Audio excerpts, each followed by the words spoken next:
पूजा कर्म बन गया। पूजा को कर्म धंधा नहीं बनाया, कर्म धंधे को पूजा बना लिया। तो आप सोचिए कि वो भी सुबह सुबह काम धंधा तो कर रहा है, लेकिन भगवान याद नहीं आता, मोह ममता याद आ रही। नारद जी ने आके पूछा, क्यों सेठ, कामना पूरी हुई, बच्चे की शादी हुई? बोले बच्चे की शादी हो गई और आपके आशीर्वाद से बिजनेस बहुत अच्छा हो गया। बेटा ध्यान देता है? बोले ध्यान तो देता है, लेकिन बहुत सारी चीजें मेरे ऊपर ही छोड़ के चला जाता है। अब क्या चाहते हो? बोले नाम तो जरूर जपेंगे, लेकिन एक कृपा कर देना कि अगर जो है ना पोते का मुंह देख लें तो उसके बाद तो फिर महाराज बहुत कृपा हो जाएगी। पोते का मुंह देखकर अपनी वंश बेल दिखाई देती है ना, तो बड़ी खुशी होती है। तो आप तो नारद जी जानते नहीं इस बात को, हम लोग जानते हैं, इसलिए दुनियादारी में जो है ना ये पोते का मुंह देखने की बहुत इच्छा है। और नारद जी 2 साल बाद में फिर आ गए। अब पोता अभी सोया पड़ा है, बच्चे भी सोए पड़े हैं, सेठ वैसे फिर चक्की के पास बैठा हुआ। अब क्या हुआ? पोते का मुंह देखा, बोले महाराज जल्दी जल्दी काम निपटाओ, फिर पोते के साथ खेलना, उसके बाद तो उसे स्कूल चले जाने के लिए जो है ना मैंने कुछ सुबह सुबह सिखाना भी है, क्योंकि 3-4 साल के बाद तो स्कूल भी भेजना है। नारद जी बोले भगवान का नाम। बोले भगवान का नाम तो अब जपेंगे, बस अब टाइम आ रहा है भगवान का नाम जपने का, थोड़े से काम और हैं, ये सिमट जाएं तो उसके बाद तो भगवान का नाम। अगले 3 साल बाद जब आए तो देखा सेठ है ही नहीं, मर गया। नारद जी ने ध्यान लगाया कि है कहाँ सेठ, तो देखा बैल बन के खड़ा हुआ उनके कोल्हू में। वो तेल निकालते थे, तो बड़ा भारी बिजनेस था, तो तेल का भी दाल का भी सभी बिजनेस, उसमें बैल बन के खड़े गए। जाकर के पूछा, क्यों सेठ, बैल बन गए, भगवान का नाम नहीं जपा? अब तो नाम जपो। बोले महाराज बात ये है कि यहाँ जो है ना ये बच्चे हमारे एक बार हमको हाँक देते हैं, हम चलने लग जाते हैं, उसके बाद ही हमको चलाना भूल जाते हैं। अब अगर मैं मर गया ना और नाम वाम जपने लगा, मुक्ति हो गई, तो इनको ऐसा बैल मिलेगा जो है इनके हाँकने के बाद जो थोड़ा सा चलेगा फिर चुपचाप खड़ा रहेगा, मैं तो चलता रहता हूँ। अब आप ऐसा करो कि 2 साल में जो है ना इनका ये काम भी ठीक हो जाए, उसके बाद जो है ना फिर मुक्ति होगी, ऐसा कोई जन्म दिलवा देना जहां मैं जाके भगवान का नाम जपूं। 2 साल बाद आए तो देखा वो बैल भी मर गया है। और ध्यान लगाया कि सेठ कहाँ है, तो देखा मेंढक बन के अपनी नाली में बैठा हुआ है, घर की नाली में। वहां जाकर जैसे उन्होंने कहा कि अब तुम्हारी मुक्ति करा दूं मैं, तुम्हारा ये शरीर छूट जाए और उसके बाद मनुष्य की देह कोई मिल जाएगी जिसमें तुम नाम जपोगे। वो बोले ऐसा कई जन्मों से तुम मेरे पीछे पड़े हुए, और नहीं कोई मिलता क्या तुम्हें? बार बार समझाने आते हो नाम जपो नाम जपो। तो नारद जी को भी गुस्सा आया, मैं तुम्हारा कल्याण करना चाहता हूं, तुम्हारी इतनी उन्नति कराई, तुम यहां बैठ के क्या करते हो? बोले महाराज मैं कोई सहायता तो नहीं कर पाता, लेकिन यहाँ से जो है मेरे बच्चे मेरे पोते और पूरा परिवार रिश्ते नाते वाले निकलते हैं ना, मैं यहाँ से देख देख के बहुत खुश होता हूँ, बहुत मजा आता है महाराज। नारद जी दुखी हो गए, भगवान के पास जाके बोले मैंने एक जीव के पीछे कई साल लगाए कि उसकी मुक्ति हो सके, उसकी मुक्ति नहीं हुई और फंसता चला गया, नाली में बैठ गया जा करके, लेकिन भगवान के प्रति उसका ध्यान नहीं गया। भगवान ने कहा ये ज्ञान से, भक्ति से, सत्संग से वैराग्य जागता है, तभी व्यक्ति का कल्याण होता है, नहीं तो मोह ममता में पड़ा पड़ा इसी तरह से फंसता जाता है और धागों में उलझता जाता है। उसकी मौत हो जाएगी लेकिन उसकी मुक्ति नहीं होती। व्यक्ति के जीवन में जब गुरु का संग मिलता है ना, ज्ञान तब आता है, और तब वैराग्य जब आ जाए व्यक्ति को, तो फिर वो ये नहीं सोचता कि मेरे बाद इनका क्या होगा, तब वो ये सोचता है कि मेरी जिम्मेदारी पूरी हो गई, मेरे बच्चों के पंख निकल आए, अब ये कमाने लायक हो गए, अब मैं इनके ऊपर छोड़ता हूँ, ये अपनी जिंदगी अपने ढंग से जिएंगे, इनका भाग्य इनके साथ है, मैंने इनको कमाने की विद्या दे दी, इनका रास्ता आसान कर दिया, जो एक पिता का फर्ज होता है वो फर्ज मैंने पूरे कर दिए। अब इससे आगे अगर मैं चलता हूँ तो अपने बच्चों को कमजोर करता हूँ। क्योंकि अपने कंधे पर उठाकर इनको दुनिया दिखाएंगे तो सारी जिंदगी ऐसे नहीं हो सकता। इन्हें अपने पांव पर खड़े होकर दुनिया देखनी चाहिए, लेकिन व्यक्ति ये नहीं करता। वो मोह में आकर आखिर तक बैसाखी बने रहने की कोशिश करता है, और इसी तरह मोह ममता के कारण उसका जीवन हाथ से निकल जाता है। तो कहते हैं कि व्यक्ति को जैसे जैसे संधि वेला आ जाए, संधि वेला कौन सी है?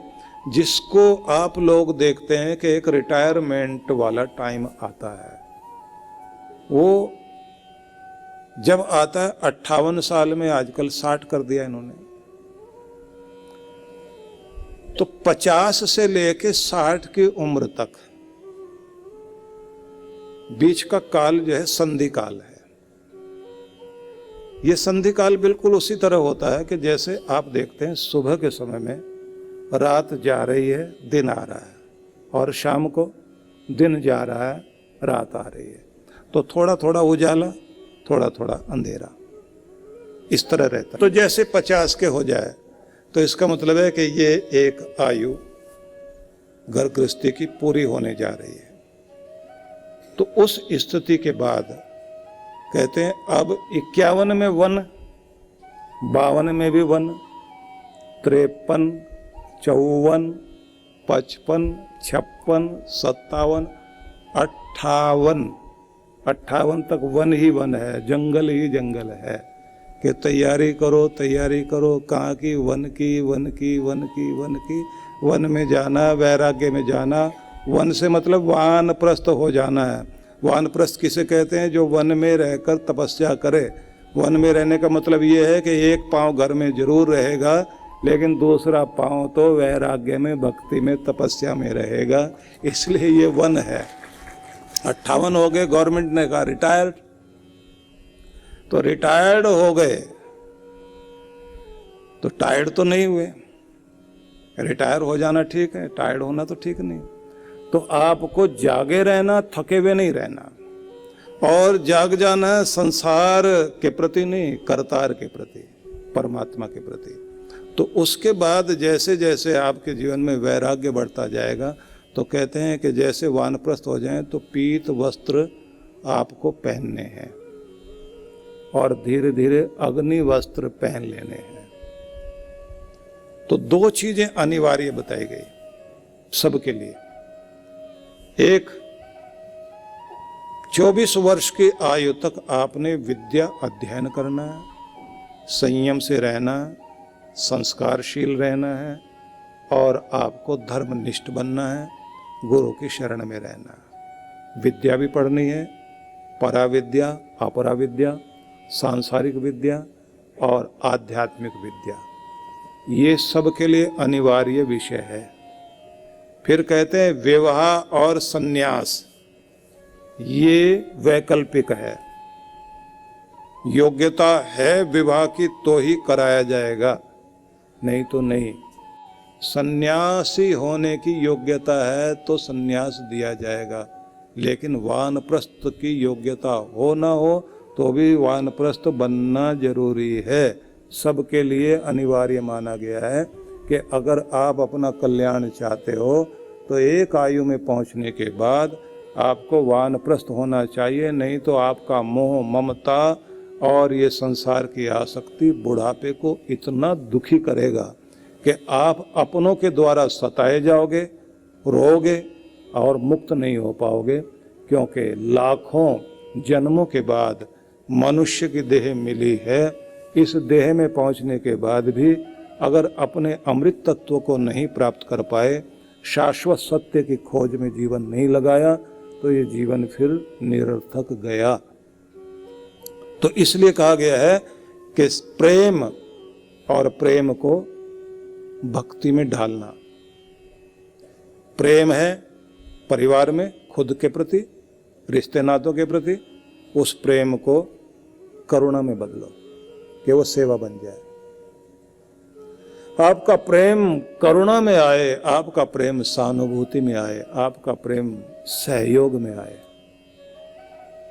तो ये तो कहा गया गृहस्थ रहते हुए अपनी करुणा को बढ़ाओ, सेवा, सहयोग, सद्भावना सांत्वना, इसमें भी समय निकालो। तुम्हारा धन भी तुम्हें धन्य करे। ये नहीं हो कि तुम घर गृहस्थी में फंसे फंसे समाज सेवा को भूल जाओ। कितने सारे लोग इस दुनिया में हैं जो आपके करुणा के पात्र हैं, दया के पात्र हैं। कमजोर की सहायता करना आपका फर्ज है, तो वहां ध्यान जाना चाहिए।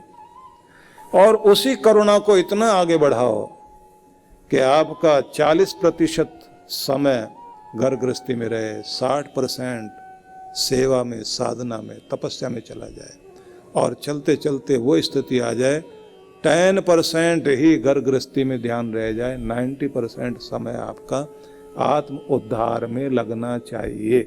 तो कुछ लोगों ने फिर इसके लिए रास्ता निकाला कि रिटायरमेंट से पहले पहले लोग तैयारी कर लेते हैं कि गुरु के आश्रम में अपना कोई कक्ष बना लिया जाए। कोई हरिद्वार चला जाता है, ऋषिकेश चला जाता है, वृंदावन चला जाता है, कोई काशी, कोई उज्जैनी, या गुरु के आश्रम में वहां एक कक्ष बना लिया तो अपना बहुत सारा समय वहां लगाना। बीच बीच में आकर बच्चों को भी इज्जत तभी बनी रहेगी ना जब आप थोड़ा वहां रहें और थोड़ा बाहर रहें। और फिर आपको ये भी रहता है कि मेरा शरीर चलता रहे, क्योंकि आप अपने आप को उस समय में मुक्त करते हैं जब आपके शरीर में चलने की ताकत नहीं रहती। घुटने जवाब दे गए, कमर में दर्द रहने लग गया, शुगर की प्रॉब्लम हो गई, और न जाने कौन कौन सी समस्याएं आ गई, अब शरीर साथ देता ही नहीं। अब उस स्थिति में अगर आप जो है कहीं किसी आश्रम में जाकर बैठोगे तो सेवा तो किसी की क्या करोगे, खुद ही की चरण सेवा करोगे बैठकर, फिर आप कोई काम कर नहीं सकते। तो पहले से तैयारी करनी चाहिए। और जब आप किसी ऋषि के आश्रम में रहते हैं तो वहाँ की परंपरा, हम लोगों को ध्यान है, जब हम अपने गुरु की शरण में थे तो उन्होंने सबसे पहले तो यही कहा कि जो भोजन दिया जाएगा ना उसको बहुत स्वादिष्ट समझ के खाना, तो ना नमक ना मिर्च। हाँ, दया आई उनको कि इसको स्वादिष्ट बनाया जाए, बस थोड़ा सा नींबू निचोड़ दिया और पत्तों की सब्जी। अब खाने को तो क्योंकि प्रेम में आकर खा रहे थे, खा तो लिया, लेकिन हम सोचते थे कि ऐसा निभेगा कब तक। पर उसका परिणाम यह हुआ कि शरीर हल्का होता जाए, सात्विकता आए, नींद भी अच्छी, सारा दिन ऊर्जा रहे, ध्यान में बैठे तो एकदम इतना आनंद। गुरुजन देखते ना कि कंद कब खिलाना, मूल कब खिलाना, शाक पात कब खिलाना, अन्न कितना देना, रस कितना देना, कौन सी चीज का सार देना। तो गुरु के आश्रम में रहेंगे तो पहले तो आपका शरीर स्वस्थ, फिर प्राणायाम तो प्राण शक्ति बढ़ेगी, फिर आपके हार्मोनल सिस्टम को बैलेंस करने के लिए गुरु आपको भावनाओं से ऊपर उठना सिखाते हैं, क्योंकि आपकी भावनाएं जुड़ी हैं हार्मोन्स से। ये जो हार्मोनल सिस्टम है आपका, इससे आपकी भावनाएं प्रभावित होती हैं, भावनाओं से इनमें असर आता है। तो गुरु उसको संतुलित करता है, फिर मन को स्थिर करता है, फिर मन को स्थिर करने के साथ में कहता है कि अब धीरे धीरे अपने मन को सुमन बनाओ, मन में विचार पवित्र। फिर कहते हैं भावनाओं को शुद्ध करो। भावनाएं जब शुद्ध होने लग जाती ना तो दुर्भावना नहीं आएगी, सद्भावना आएगी। सद्भावना आएगी तो आप सबके कल्याण कामना करेंगे। इसलिए जब साधना करके व्यक्ति उठता है या पूजा करके भी उठता है तो सर्वमंगल कामना करनी होती है।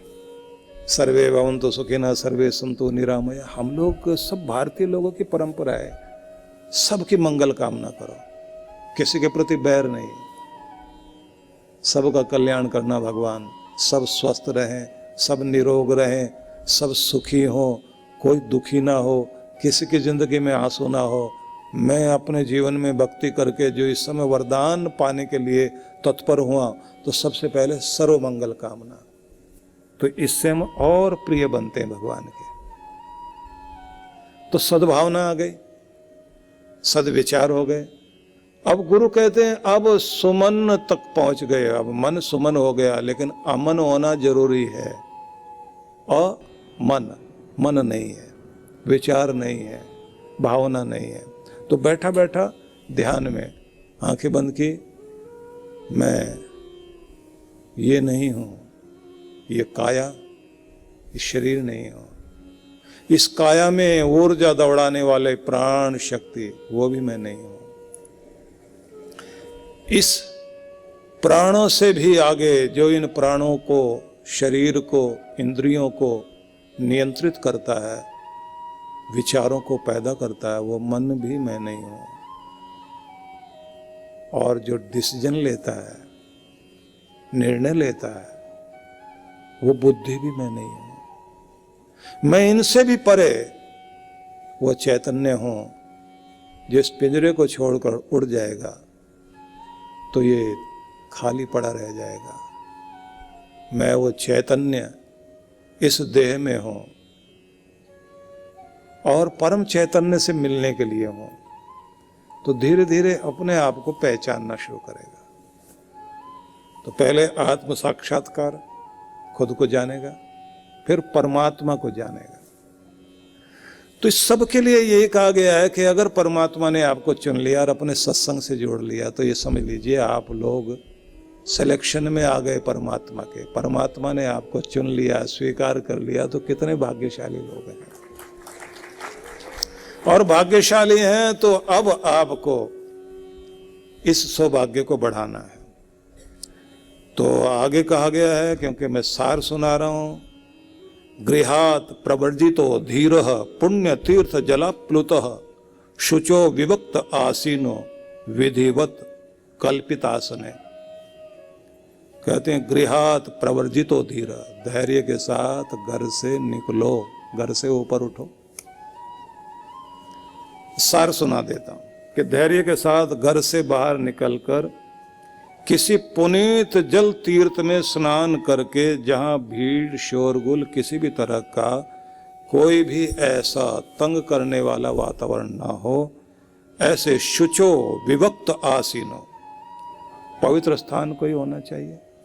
उस जगह पर विविक्त मतलब भीड़ से रहित, आसीनो विधिवत कल्पित आसने, फिर विधिवत अपने आसन पर बैठे और विधि पूर्वक अपना ध्यान जमाए।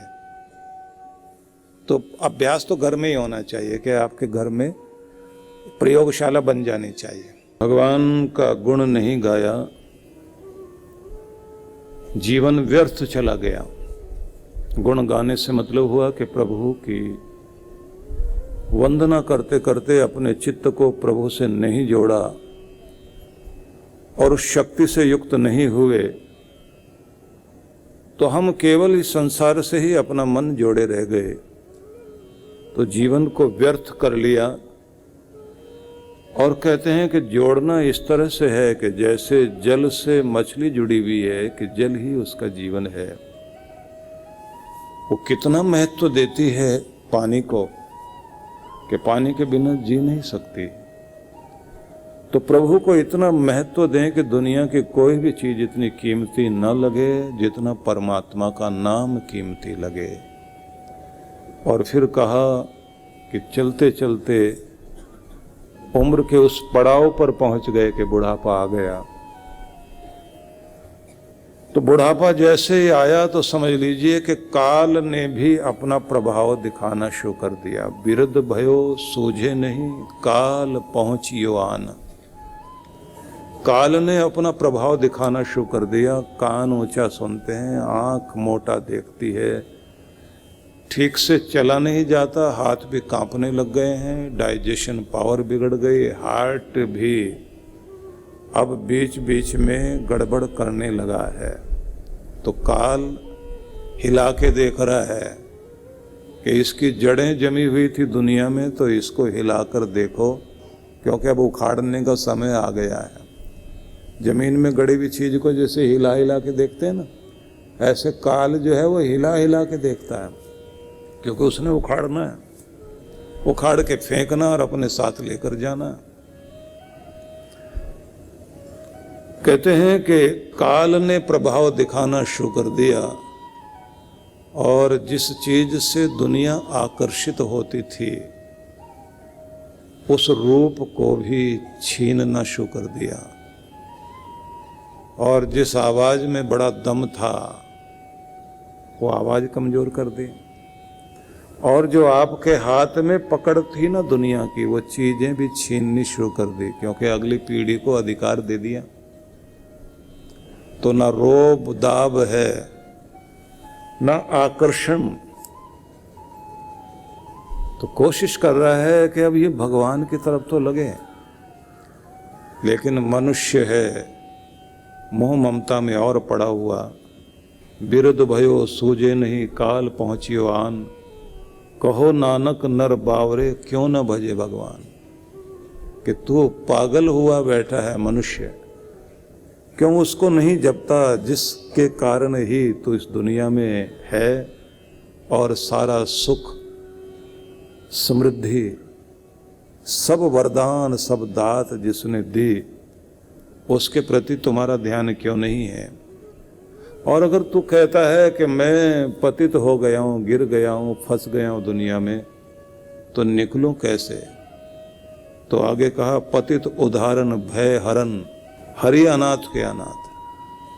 पतितों का उद्धार करने वाले, सब तरह का डर हटाने वाले, और सबका सहारा जो है, अनाथों के भी नाथ जो है वो भगवान है। कहो नानक तिह जानिए जानो उसे सदा बसत तुम साथ। कोई भी साथ छोड़ देगा, लेकिन जो कभी साथ नहीं छोड़ता वो परमात्मा ही है। वो तुम्हारा सगा साथी है, सबसे प्यारा साथी है। और आगे कहा सब सुखदाता राम है, दूसर ना ही कोई। सारा सुख देने वाला परमात्मा है। मतलब उनके पीछे मत दौड़िए जिनको देखकर तुम्हें लगता है आखिर में बस यही चैन देंगे। वो तो आपकी चैन भी गले की निकाल लेंगे आखिरी टाइम में, हाथ के कड़े निकाल लें, घड़ी निकाल लें, अंगूठियां निकाल लें, और तो और जो चाबी छिपा के पॉकेट में रखी सबसे पहले वो निकाल लें। निकालनी है उन्होंने तो, क्योंकि उनको पता है कि अब इसके पास जो कुछ है। कबीर ने एक बड़ा शब्द लिखा कमाल का, कि अंत समय में तुम्हारे अपने प्यारे चलते चलते भी आखिरी यात्रा में भी तुम्हें लूट लेंगे। लूट कैसी होती है कि निकाल क्या है तेरे पास, तो जो पॉकेट में है, जो गले में है, जो हाथ में है, वो भी सब ले लिया जाएगा। और आखिरी यात्रा बिना जेब वाले वस्त्रों के साथ होगी। और कहाँ? ऐसी जगह जहाँ कभी कोई जाना नहीं चाहता, बल्कि ऐसी जगह को देखना भी नहीं चाहते। शहर के उस कोने में जाकर वहाँ आखिरी वास होगा और आना पड़ेगा वहीं। वो कोई एक महात्मा लेटा पड़ा था ना पेड़ के नीचे, तो किसी व्यक्ति के मन में श्रद्धा जागी कि सर्दी का समय है, महात्मा लेटा हुआ है, तो इसके ऊपर मैं अपना गर्म दुशाला चादर ओढ़ा दूं। गर्म चादर ओढ़ा दी उसने। पीछे पीछे चोर आ रहा था, उसने देखा कि महात्मा तो सोया पड़ा है, उसने चादर उठा ली, लेकिन चादर खींची ऐसे, महात्मा भी जाग उठे। और जब देखा कि ये चादर लेके भाग रहा है, महात्मा पीछे पीछे भाग रहे, तो किसी ने आवाज दी, महात्मा जी थोड़ा तेज भागिए, तो और तेज भागने लगे। लेकिन थोड़ी देर में तो हुआ ये कि महात्मा गलत दिशा में जाने लगे। चोर शहर की तरफ भाग रहा है, महात्मा अलग दिशा में। तो किसी ने आवाज दी, महाराज उधर तो शमशान घाट है जिधर आप भाग रहे हो। बोले वहीं पकड़ूंगा उसको, आखिर में आएगा तो वहीं पूछूंगा कि दे मेरा दुसाला। कि आखिर में यही पकड़ा जाता है हर कोई, कि वहीं जा रहा हूं। कि कितना भी भाग ले पूरी दुनिया में, आखिर में आएगा यहीं, मैं वहीं बैठा मिलूंगा इसको। तब और आप जानते ही हैं कि उस समय आदमी क्या कहेगा कि नहीं ले जा रहा हूं कुछ भी। इसलिए कहते हैं दुनिया में खूब कमाया, क्या हीरे क्या मोती, पर क्या करें यारो कफन में जेब नहीं होती। किसी के पास रास्ता ही नहीं है कि साथ ले जा सके। सब सुखदाता राम है दूसर ना ही कोई, कहो नानक सुन रे मना, तिह सिमरत गति होए। जो सुख देने वाला भगवान है उसके सिमरने से ही गति होने वाली है। और किसी को भी याद करते रहो, दुर्गति तो कर देगा लेकिन प्रगति और सदगति नहीं करेगा। सदगति अगर होगी तो परमात्मा के नाम से होगी। कितनी प्यारी बात कही। घट घट में हर जू बसे संतन कहो पुकार। कहते हैं वो प्यारा जिसको तुम ढूंढते हो, हर घट में, हर कण में, हर जन में, हर व्यक्ति में, हर स्थान में वो बसता हुआ है। वहीं तुम्हारा भगवान भी है। कहो नानक तिह भज मना, भव निधि उतरे ही पार। बस उस मालिक को जो हर पल तुम्हारे साथ है उससे तुम भजो, क्योंकि उसी से भव सागर पार करोगे। तो ये भजन हम लोगों ने, ये शब्द हम सब ने सुना, बोला, गुनगुनाया। और अब आज के कार्यक्रम में हम लोग शामिल होंगे। और मैं आप सबसे ये कहूँगा कि जब आप यहाँ बैठते हैं तो कोशिश किया करें कि यहाँ बैठे बैठे कुछ आपको हृदय में प्रभावित करने वाली चीज़ें आती हैं ना, उन सबको नोट किया करो।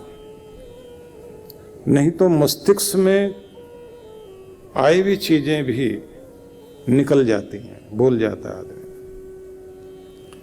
भगवान श्री कृष्ण ने गीता में जहाँ ये कहा ईश्वरः सर्वभूतानां हृद्देशे अर्जुन तिष्ठति, अर्जुन वह परम सत्ता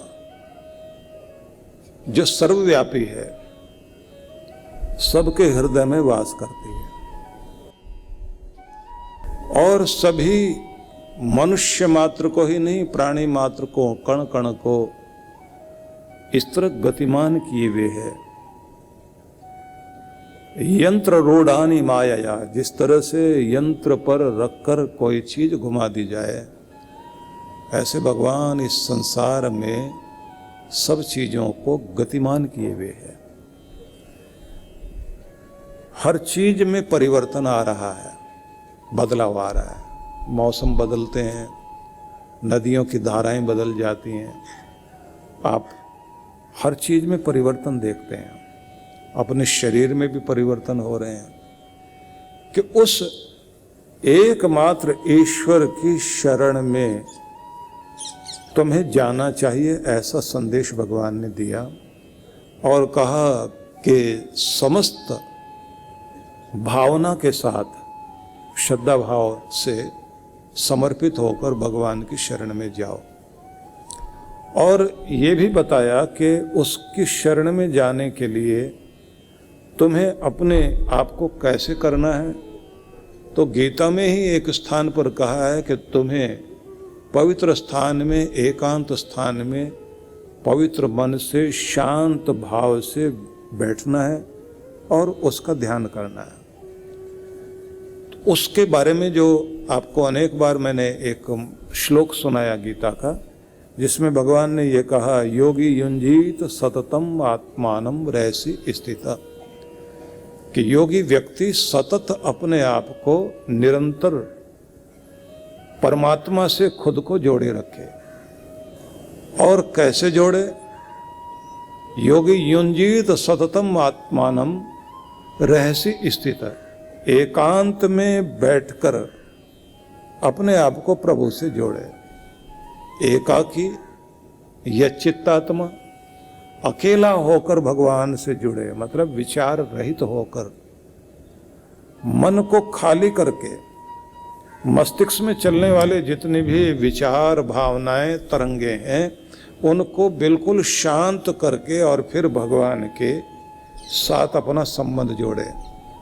एकाकी यच्चित्तात्मा, चित्त को, स्वयं को परमात्मा से जोड़े। मतलब ये कि तुम अपने आपे को भगवान से जोड़ दो। निराशी और आशाएं, कामनाएं, इच्छाएं, कुछ भी पाने की, किसी चीज से दूर हटने की, इन सब कामनाओं से रहित होकर बैठो।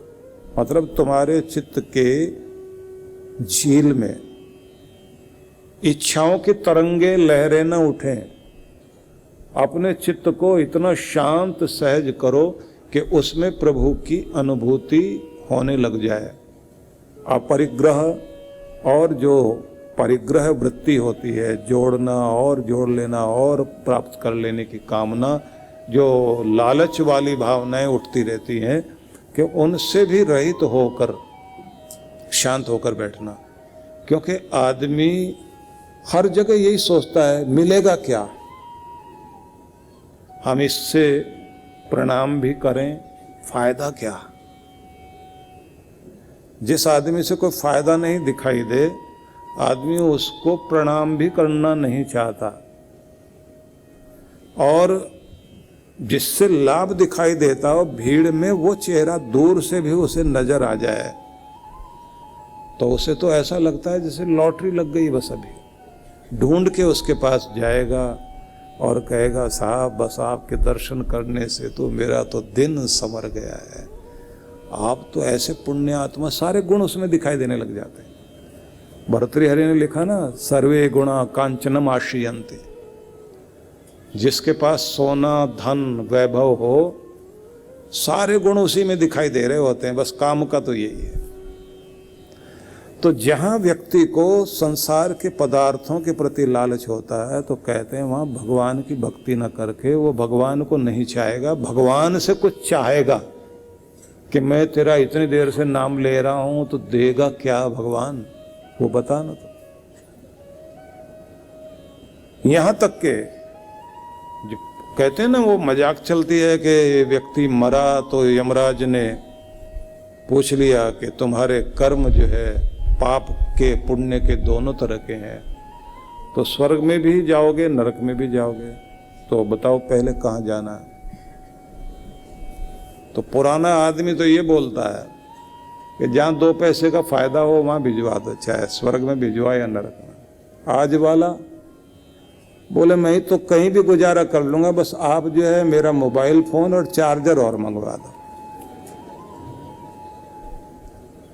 उसी से काम चला लेंगे और उसी से बिजनेस भी कर लेंगे। मतलब जहां भी हम अटके हुए हैं, हमारी कामनाएं वहीं से जागती हैं। तो ये कहा है कि कामनाओं से रहित होकर प्रभु का नाम जपने बैठिए,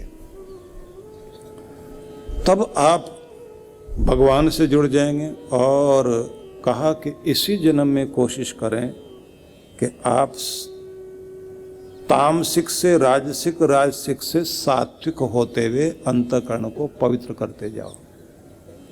विचारों में पवित्रता, रहन सहन, बोल चाल, उठना बैठना, शालीनता भी। और उन लोगों से बचना होगा जो शकुनी, मंथरा टाइप के जो लोग होते हैं, या फिर जो जयचंद टाइप के लोग होते हैं, जो गद्दार लोग होते हैं, मीर जाफर जैसे जो लोग होते हैं, जिनके कारण, सब गद्दारों के कारण इतने सालों तक लोग दुख भोगते रहे, जिनके कारण बाहर के लोग आए और इस देश में न जाने कितनों का मान सम्मान, धन दौलत सब छीन ले गए, और अच्छे लोगों को भी कष्ट भोगना पड़ा।